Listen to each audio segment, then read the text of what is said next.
After my father's death, I found his note with the coordinates, but I wish I hadn't searched for what's in there. All right, Reddit. I don't even know how to start this. My life was completely normal, boring even, until 2 weeks ago. Now, I feel like I'm living inside some twisted true crime documentary, except this isn't something I can just turn off. I should have left it alone. I should have just walked away. But I didn't. And now I can't undo what I found. Let me back up. My dad, Richard, was always a quiet man, the kind of guy who never really shared much, never raised his voice, never seemed to have any close friends. Growing up, I just thought that was normal. Some dads were loud and affectionate, others were distant. Mine was there, but never really present. He worked, he came home, he watched his old westerns. If he was in a good mood, he'd grunt a little when I walked into the room. If he wasn't, he'd just sit there, staring at the TV like I wasn't even there. My mom, Amanda, used to say, "That's just how your dad is. He's a man of few words." That was an understatement. Even when he got sick, he barely said anything. It was pancreatic cancer, and it hit him fast. One day, he was fine. The next, he was losing weight like crazy, looking frail and hollowed out. By the time he was in the hospital, he could barely move. I visited every day, but we never really talked. I wanted to say something, anything, but I didn't know how. And he sure as hell wasn't the type to start getting sentimental. No final words of wisdom. No, "I love you, son." Just silence. Until the very end. The day he died, I was sitting by his bed, scrolling through my phone. I thought he was asleep, but then, out of nowhere, his hand shot out and grabbed my wrist. His grip was weak, but his eyes, God, I'll never forget how intense they looked. His voice was barely a whisper. I had to lean in close just to hear him. 42.1618, negative 88.4230. Dig deep, son. It's time you knew. And then, he was gone. I sat there frozen, trying to process what had just happened. Those were his last words. Coordinates. Not an apology, not a confession, not even a damn goodbye. Just numbers. At first, I thought it was nothing. Maybe some nonsense his mind cooked up in his final moments. Maybe it was a joke. Maybe it was just random. But it stuck with me.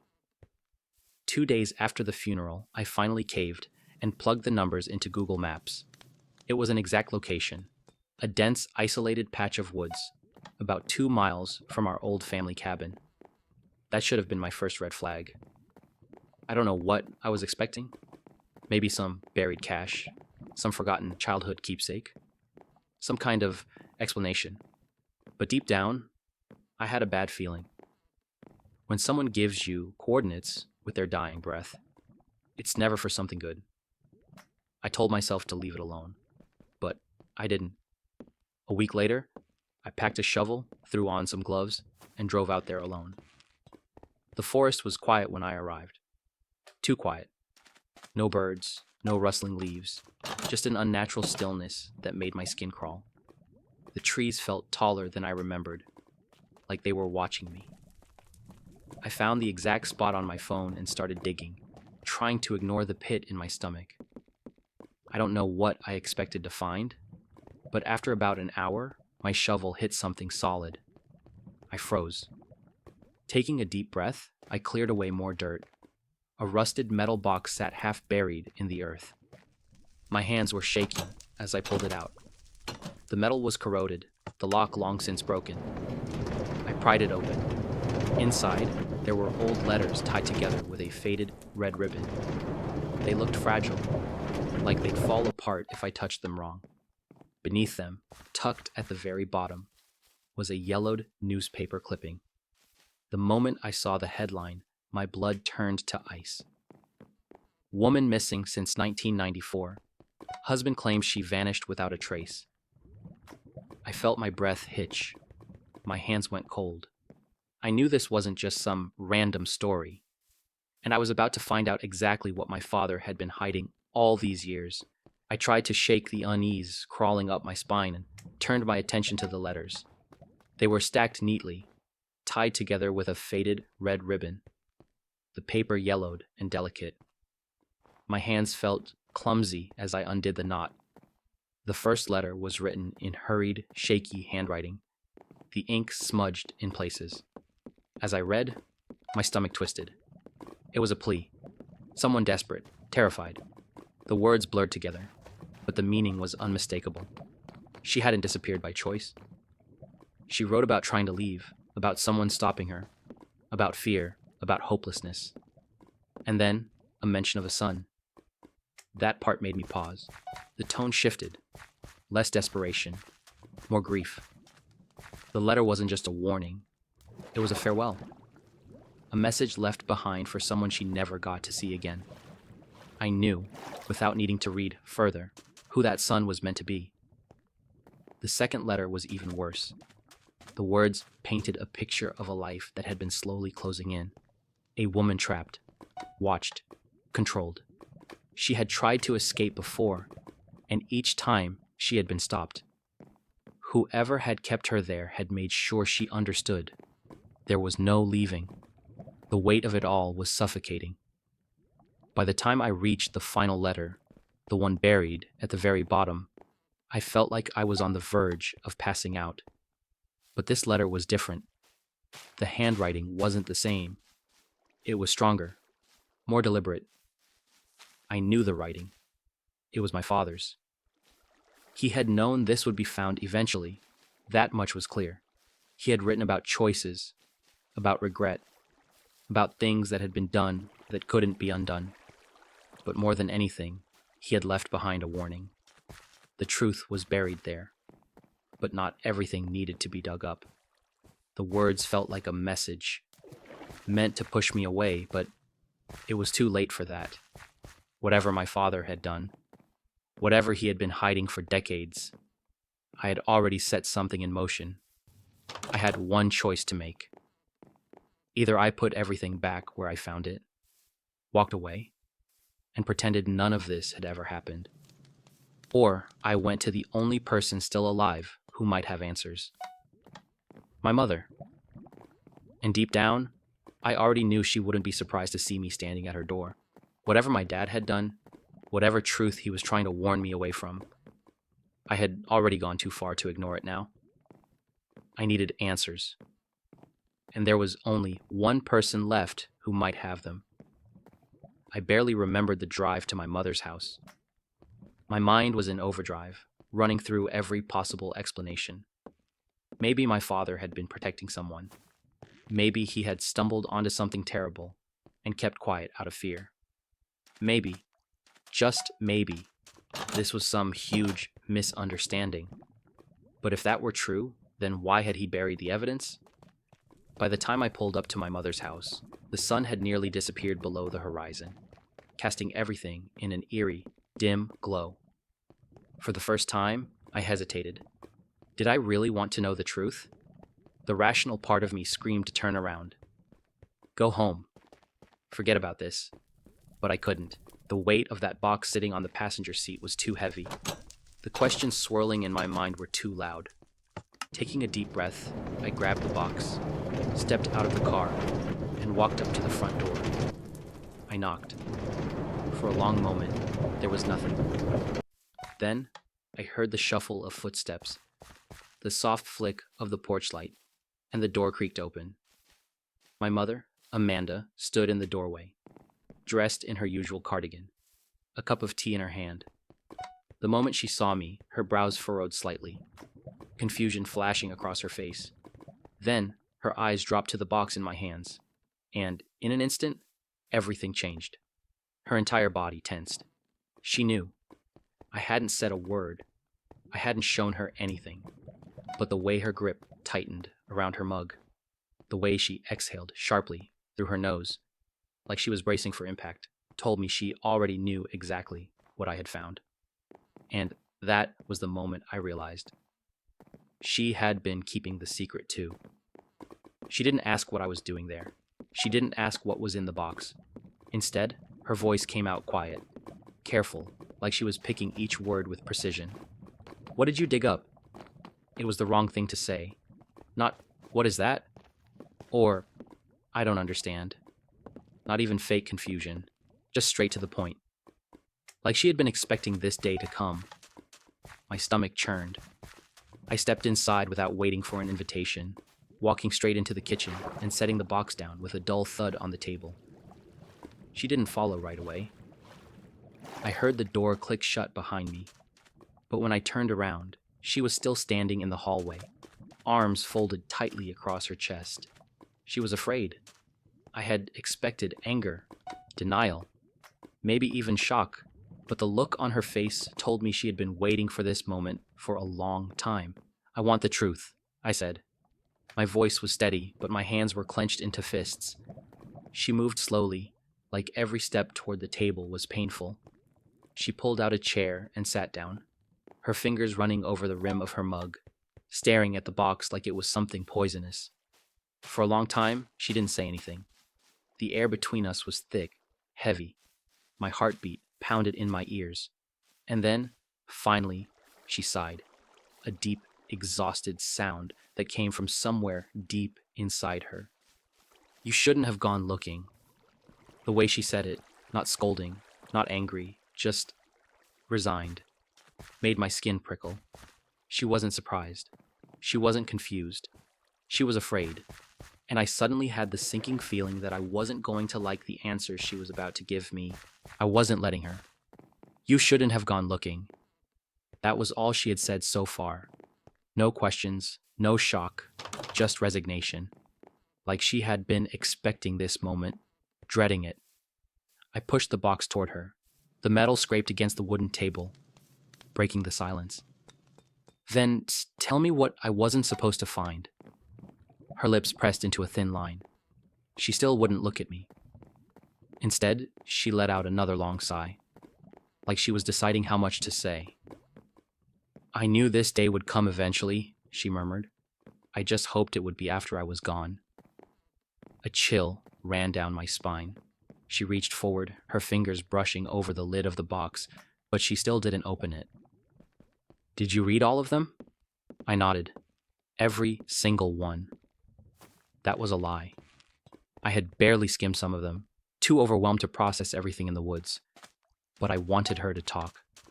She closed her eyes for a moment, like she was composing herself. Then you already know the truth? I clenched my jaw. I don't know anything. My voice was sharper than I intended, but I couldn't help it. I have letters from a woman I've never met saying she was trapped, saying she had a son. Then I have a letter from Dad, acting like he was warning me away. So, no, I don't know the truth. I need you to tell me. She finally looked up, and the exhaustion in her face made my stomach turn. I had never seen my mother look old before, but right now, she looked like she'd been carrying something heavy for decades. Your father wasn't always the man you knew, she said slowly. There were things about his past he didn't want anyone to know. Not me, not you, and certainly not the police. My heart pounded in my chest. So he was involved, I said. The corner of her mouth twitched, almost like she wanted to correct me, but then she just exhaled sharply. It's complicated. I shot her a sharp look. It's really not. Either he did something to Eleanor Carter, or he didn't. She flinched at the name. Bingo. I swallowed hard. Who was she? For the first time, my mother hesitated. I could almost see the gears turning in her head, deciding what to tell me. Then she whispered, "She was your real mother." The words didn't register at first. The room felt suddenly too small, the air too thick. My hands went numb. What? My voice cracked. She folded her hands in her lap, avoiding my stare. Eleanor Carter was your biological mother. She disappeared when you were a baby. I shook my head, refusing to accept it. No, you're my mother. I raised you, she said softly. But I didn't give birth to you. The floor felt unsteady beneath me. That doesn't make sense. I let out a hollow laugh, but it sounded strangled. You're telling me Dad just took me? She didn't deny it. I shot up from my chair so fast it nearly toppled over. My head was spinning, my breath coming in short gasps. How the hell could you stay with him if you knew? Tears welled in her eyes, but I didn't care. Because I was scared, she whispered. And because by the time I found out, you were already calling me Mom. I staggered back, the kitchen walls closing in on me.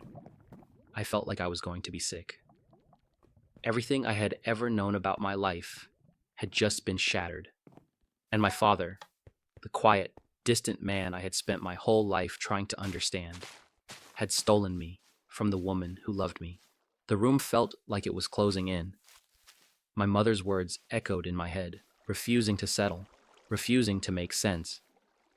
Eleanor Carter was my biological mother. My father took me. I gripped the edge of the table, trying to steady myself, but the ground beneath me felt unsteady. My whole life, every childhood memory, every holiday, every moment I had spent thinking I knew who I was, had just been rewritten. My mother sat across from me, her hands wrapped tightly around her mug, knuckles white. She wasn't looking at me. Instead, her gaze was fixed on the box, as if staring at it long enough might erase it from existence. The story came out slowly, like she was peeling back layers she had spent years trying to forget. She and my father had struggled to have children. The doctors told them it was unlikely, and after years of failed attempts, she had come to terms with it. My father, though, had taken it harder. He stopped talking about it, buried himself in work, grew more distant. And then, one night, everything changed. He had come home late, breathless, shaking, and in his arms, me. He told her the mother had abandoned me, that I had been left alone, neglected, and he had done what any good man would do, rescued me. He spun a story of a broken woman who had no business raising a child, a woman who wouldn't be looking for me because she hadn't wanted me in the first place. And my mother, desperate, aching for a child of her own, had believed him. Or maybe, deep down, she had just wanted to believe him. At first, she asked questions. Where had he found me? Had he contacted the authorities? Did anyone know she had me now? But each time she pressed, my father's responses grew colder. He reminded her of what they had wanted, of the life they could now have. And when she hesitated, when the doubt in her voice became too obvious, he made it clear. If she pushed too hard, he would take me away. She had already fallen in love with me by then. She couldn't risk losing me. So she stayed silent. The weight of it all sat heavy in my chest. The woman from the letters, the one begging to see her son again, the one trapped, afraid, had been my mother. And while she had been writing desperate pleas, I had been living in this house, calling someone else Mom. My breathing was uneven as the realization sank in. Eleanor Carter had never abandoned me. She had been stolen. I forced myself to focus on the next question, the one my mother had been avoiding. The letters had ended. The newspaper clipping had named Eleanor a missing person. But what had actually happened to her? My mother's hands trembled against her mug, and in that moment, I understood. She had been trying to steer the conversation away from that part. She had been hoping I wouldn't ask. When she finally answered, her voice was barely above a whisper. Eleanor never left. The words sank into my chest like a stone. She was still at the cabin. And suddenly, I knew exactly where I was going next. The drive to the cabin felt endless. The road was mostly empty, just stretches of dark pavement cutting through thick, empty woods. The trees lining the road looked taller than I remembered, their branches twisting together like they were trying to keep something hidden. I knew I shouldn't be doing this alone. I should have called someone. The police, a friend, anyone. But I couldn't. Not yet. Not until I knew what I was dealing with. The cabin had been in my family for years, though we rarely visited. It was small, tucked away in the woods, the kind of place meant for hunting trips or weekend getaways. But my father had always been weirdly secretive about it. I remembered how, as a kid, I had never been allowed to wander too far past the main area. The basement had always been locked. The back storage shed had been off limits. At the time, I thought it was just his way of keeping me safe. Now, I wasn't so sure.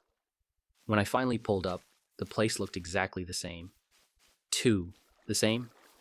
Like it had been frozen in time, waiting for someone to come back. I stepped out of the car, my stomach twisting.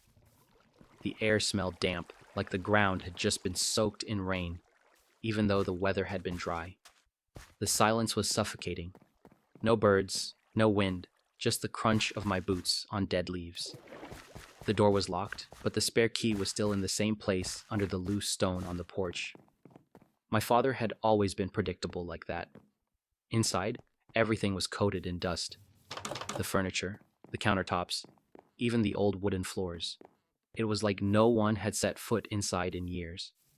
The air was stale, carrying the faint scent of something rotting beneath the surface. I walked through the small cabin, my footsteps too loud in the silence. The living room, untouched. The tiny kitchen, exactly how I remembered it. But when I reached the hallway leading to the back room, I hesitated. This was the part of the cabin I had never been allowed to explore. The door at the end of the hall looked normal. Just an old wooden door, slightly warped with age. But the doorknob, it had scratches around the keyhole, like someone had tried to get out. My pulse thundered in my ears. I turned the handle. Locked. I stepped back, my heart pounding, and kicked the door. Once, twice, until the wood splintered and gave way. The smell hit me first. Something stale, something old. Not death, but neglect. A space that had been closed off for too long. The room was small, almost too small. No windows. A single wooden chair sat in the corner. A mattress, thin and stained, lay on the floor. And against the far wall, a chain. A rusted metal shackle, bolted deep into the wood. My breath caught in my throat. This was a prison. I turned slowly, my eyes sweeping the rest of the room, and that's when I saw them. Letters. More of them, stacked neatly in the corner, untouched by time. My hands shook as I picked one up. The handwriting was the same, Eleanor's, but these were different. The ones I had found in the metal box had been written in desperation, hidden away, never sent. These had been left behind. I unfolded the top letter. If anyone finds this, please, tell my son I never stopped looking for him. Tell him I never wanted to leave. I don't know if I'll ever make it out, but if I don't, please, don't let him think I gave up on him. Please, don't let him think I didn't love him. I squeezed my eyes shut, my hands tightening around the fragile paper. She had been here. She had been alive. I forced myself to look through the rest of the room, dreading what I might find. There was no body, no remains, just emptiness. She was gone. Whether my father had let her go, whether she had escaped, whether something worse had happened, I had no idea. But she had been here long enough to leave these behind. I stayed there for what felt like hours, staring at the space where she had once been, my mind screaming with questions that had no answers. Eventually, I left the cabin, locking the door behind me.